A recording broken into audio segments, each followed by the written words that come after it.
विद्यमान खासदार आणि ठाकरे गटाचे उमेदवार विनायक राऊत सध्या आपल्यासोबत जोडले गेलेले आहेत। राऊत साहेब, आपलं अभिनंदन प्रथमतः आणि पुन्हा एकदा ठाकरे गटाने आपल्याला उमेदवारी जाहीर केली आहे।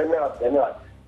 मी त्या लोकसभेच्या निवडणुकीला पुन्हा एकदा माझी उमेदवारी जाहीर केल्याबद्दल माझे शिवसेना पक्षप्रमुख माननीय उद्धवजी ठाकरे साहेब, त्याबरोबर आमचे शिवसेना नेते आदित्यजी ठाकरे आणि सर्व शिवसेना नेत्यांचं मनापासून आभार मानतो।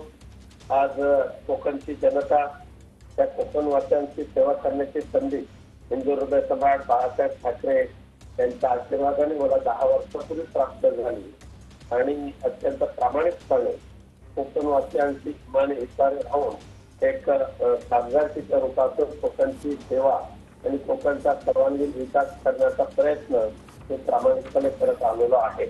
भविष्यामध्ये सुद्धा ही सेवा अशीच प्रामाणिकपणे करत राहील। पण त्याचबरोबर पक्षनिष्ठा आणि आमच्या पक्षप्रमुखांवर आमची असलेली श्रद्धा यामध्ये आमची कोणतीही तत्वबरे कुठेही कमी होणार नाही याची ग्वाही मी माझ्या पक्ष नेतृत्वाला आणि कोकणवासियांना मतदारांना देऊ इच्छितो।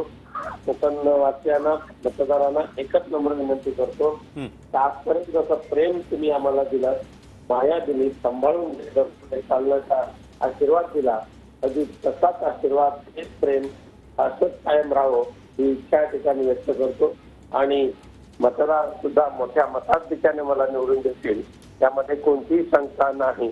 मतदारांच्या समोर जाताना मी त्याच नम्रपणे आणि विजयाच्या निर्धाराने जाणार आणि मतदारांचा विश्वास संपादन करेल अशी मला वाटतं। नक्कीच विनायक राऊतजी, तुम्हाला लोकसभेच्या निवडणुकीसाठी खूप शुभेच्छा। धन्यवाद, तुम्ही आमच्यासोबत संवाद साधलात त्या